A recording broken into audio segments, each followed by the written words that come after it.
నమస్తే, welcome to special focus. సరిగ్గా 3 ఏళ్ల కింద ఏ వార్త వినొద్దని ప్రపంచం అనుకుందో, ఏది జరగకూడదని భయపడిందో ఆ యుద్ధానికి బీజం పడింది. ఊరుకునేదే లే అంటూ యుక్రెయిన్ మీద వార్ ప్రకటించారు రష్యా అధ్యక్షులు పుతిన్. అప్పుడు మొదలైన మంటలు ఇంకా రగులుతూనే ఉన్నాయి. మనుషులే కాదు, ఆశలు, అభివృద్ధి, భవిష్యత్తు కూడా ఆ మంటల్లో కాలిపోతున్నాయి. వార్ ఎఫెక్ట్ ప్రపంచం మొత్తం మీద కనిపించింది. అసలు రష్యా యుక్రెయిన్ యుద్ధం ఎలా మొదలైంది? ఈ 3 ఏళ్లు ఏం జరిగింది?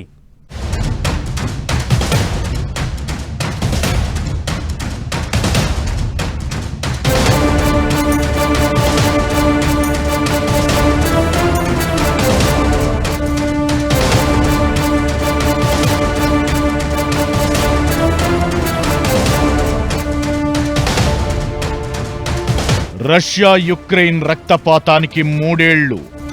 జీవం లేని గ్రామాలు, శ్మశానంలా పట్టణాలు, 36 నెలలుగా నరకం చూస్తున్న జనాలు. 3 ఏళ్ల యుద్ధంలో జరిగిన పరిణామాలేంటి? రష్యా యుక్రెయిన్కు యుద్ధం మిగిల్చిన నష్టమేంటి? ట్రంప్ కార్డుతో యుద్ధానికి ఎండ్ కార్డ్ పడుతుందా?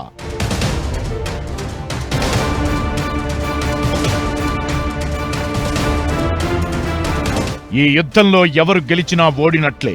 ఆ రేంజ్లో జరుగుతోంది వార్.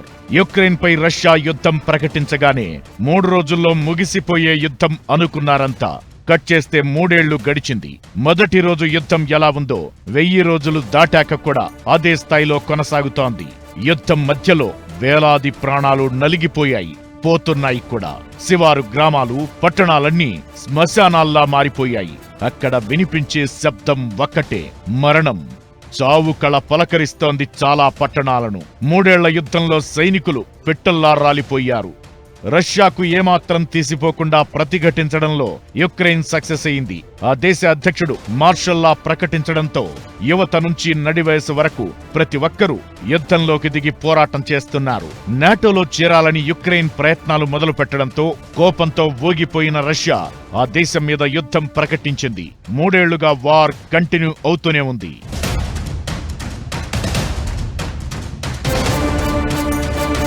రెండో ప్రపంచ యుద్ధం తరువాత యూరోప్లో వెలుగు చూసిన అతిపెద్ద వార్ ఇదే. నిజానికి ఈ యుద్ధానికి మంటలు 10 ఏళ్ల కిందే అంటుకున్నాయి. 2014లో యుక్రెయిన్లోని క్రిమియా ద్వీపకల్పాన్ని రష్యా ఆక్రమించుకుంది. అప్పట్నుంచి 2 దేశాల మధ్య సంబంధాలు పూర్తిగా చెడిపోయాయి. నాటోలో చేరేందుకు యుక్రెయిన్ ప్రయత్నాలు మొదలు పెట్టడంతో పుతిన్ రెచ్చిపోయారు. దీంతో 2022 ఫిబ్రవరి 24న యుక్రెయిన్ పైకి దండయాత్ర మొదలు పెట్టారు.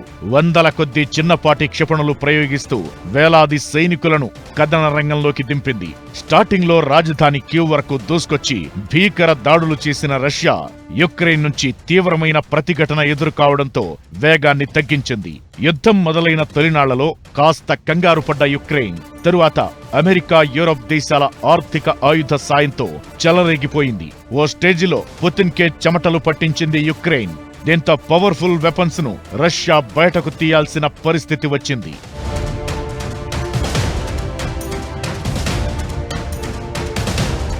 3 ఏళ్ల యుద్ధంలో యుక్రెయిన్లో 20% భూభాగాన్ని రష్యా ఆక్రమించుకుంది. అయితే కీవ్, లివిన్, డెనిప్రో, ఒడెసా లాంటి ప్రధాన నగరాలపై దాడి ప్రభావం పెద్దగా కనిపించలేదు.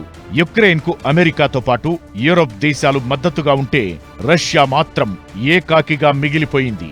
ఉత్తర కొరియా, చైనా, ఇరాన్ లాంటి దేశాల నుంచి రహస్యంగా ఆయుధాలు, డ్రోన్లు, కిరాయి సైనికులు తప్పితే రష్యాకు బయటి దేశాల నుంచి ఎలాంటి సాయం అందడం లేదు. అమెరికాతో పాటు యూరోప్ దేశాలు రష్యాపై ఆర్థిక ఆంక్షలు విధించాయి. దీంతో రష్యాలో ద్రవ్యోల్బణం పెరిగింది. ఇకటు అంతర్జాతీయంగా తగ్గిన వాణిజ్యంతో యుక్రెయిన్ నష్టాలు చరిత్రలో ఎన్నడూ చూడని స్థాయికి చేరుకున్నాయి. రష్యా దాడుల్లో యుక్రెయిన్ చెల్లాచెదురైంది. దేశ జీడీపీకి $100 బిలియన్ నష్టం జరిగింది. యుక్రెయిన్ పునర్నిర్మాణానికి $100 బిలియన్ నిధులు అవసరమవుతాయనే అంచనాలు వినిపిస్తున్నాయి. యుక్రెయిన్ యుద్ధం ఆగిపోవాలంటే ఇమీడియట్గా చేయవలసిన పని ఏంటంటే రష్యాను కొంతవరకు వెనక్కి వెళ్ళిపోమనాలి. అప్పుడు ఆటోమేటిక్గా యుక్రెయిన్ మొహం చెల్లుతుంది కాబట్టి యుద్ధం ఆప్ చేస్తుంది. రష్యా మేము ఎంత ఆక్రమించామో ఈ 2 సంవత్సరాలు మేము తగ్గాం, యుద్ధం ఇక్కడ ఆగిపోవాలి అంటే వన్ సైడెడ్గా ఒక పక్కనే వెళ్తాను కాబట్టి ఒప్పుకున్నది లేదు. డొనాల్డ్ ట్రంప్ అవునా, ఇంక ఎవరైనా అవనే రెండు సైడ్లు ఎగిరి అవుతే యుద్ధం వెంటనే ఆగిపోతుంది. రెండు సైడ్లు ఎగిరి అవ్వటానికి రష్యా కొన్ని కన్సెషన్స్ ఇవ్వాలి.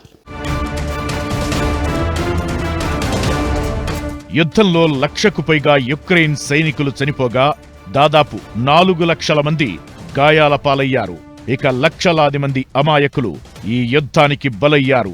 పుట్టిన నేలపై రక్తపాతం జరుగుతుండటంతో ప్రాణాలు అరచేతిలో పెట్టుకుని లక్షలాది మంది వలసపోయారు.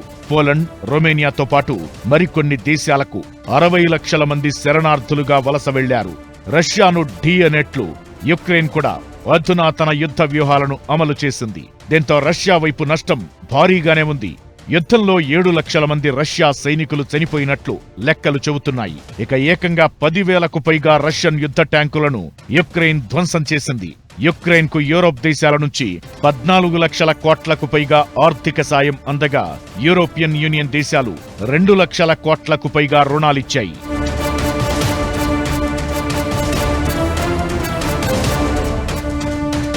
మూడేళ్లుగా రష్యా యుక్రెయిన్ మధ్య జరుగుతున్న యుద్ధం ఇప్పుడు ప్రపంచాన్నే భయపెడుతోంది.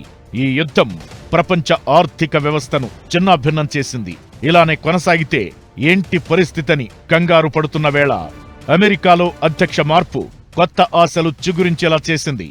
రష్యా యుక్రెయిన్ యుద్ధాన్ని 24 గంటల్లో ఆపుతానని ఎన్నికల ప్రచారంలో పదే పదే చెప్పిన ట్రంప్ అధ్యక్షుడిగా బాధ్యతలు తీసుకున్న తరువాత అదే పనిలో కనిపిస్తున్నారు. ఇద్దరు అధ్యక్షులతో ఫోన్లో మాట్లాడారు. దీంతో 3 ఏళ్ల యుద్ధానికి ముగింపు రాబోతోందా అనే ఆశ జనాల్లో కనిపిస్తోంది. రష్యా యుక్రెయిన్ యుద్ధం ఆ రెండు దేశాలకు మాత్రమే కాదు, ప్రపంచాన్ని టెన్షన్ పెడుతోంది. ప్రపంచ వాణిజ్యంపైనే ఎఫెక్ట్ చూపించింది. దీంతో యుద్ధం ఎప్పుడు ఆగుతుందా అని దేశాలన్నీ ఎదురు చూస్తున్న వేళ ట్రంప్ రాకతో ఆశలు చిగురించాయి. అయితే మరి ఇప్పుడేం జరగబోతోంది? ట్రంప్ ఏం చేయబోతున్నారు? 3 ఏళ్ల యుద్ధం ముగింపు దశకు చేరుకున్నట్లేనా? జెలెన్స్కీని ట్రంప్ ఎలా దారిలోకి తీసుకురాబోతున్నారు? 3 ఏళ్ల తర్వాత అక్కడ శాంతి వాతావరణం కనిపించబోతోందా?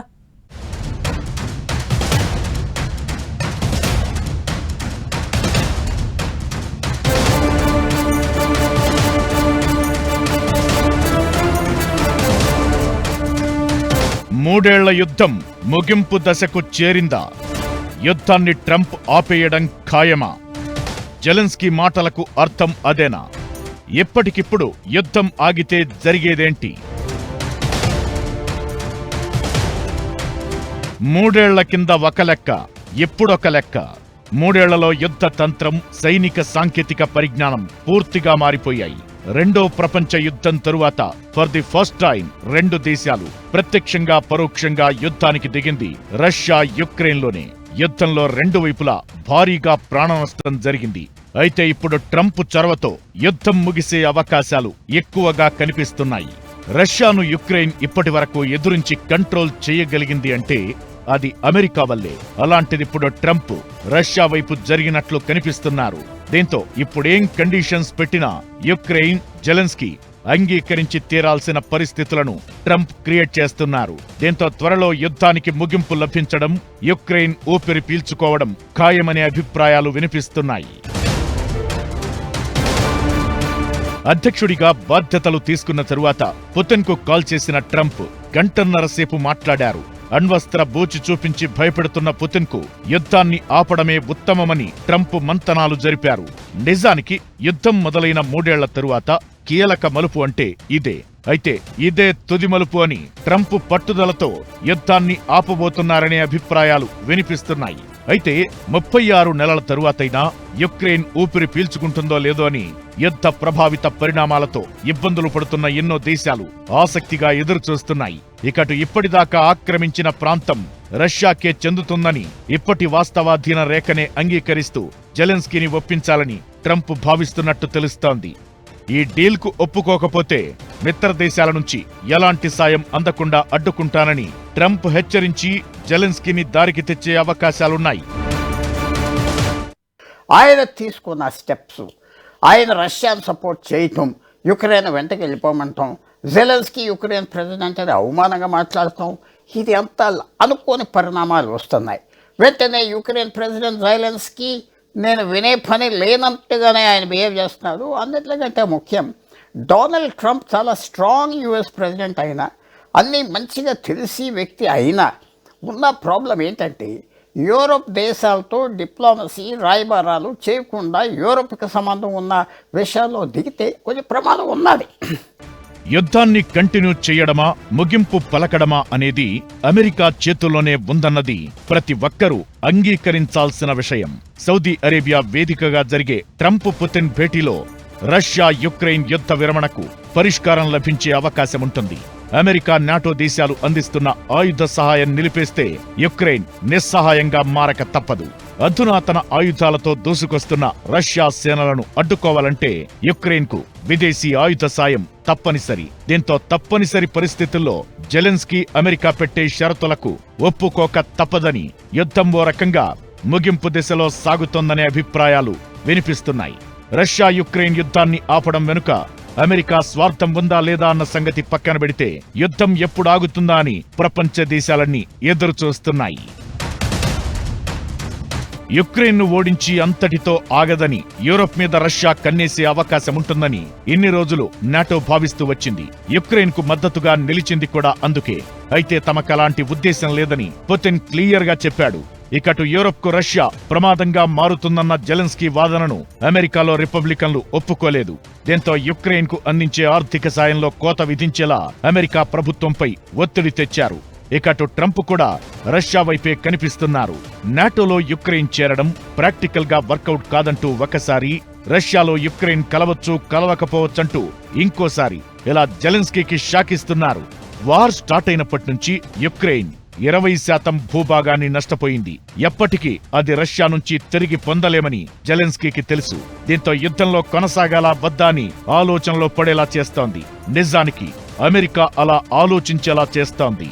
ఇలా రష్యా యుక్రెయిన్ యుద్ధానికి ట్రంప్ తన మార్కు ఫుల్ స్టాప్ పెట్టడం ఖాయంగా కనిపిస్తోంది.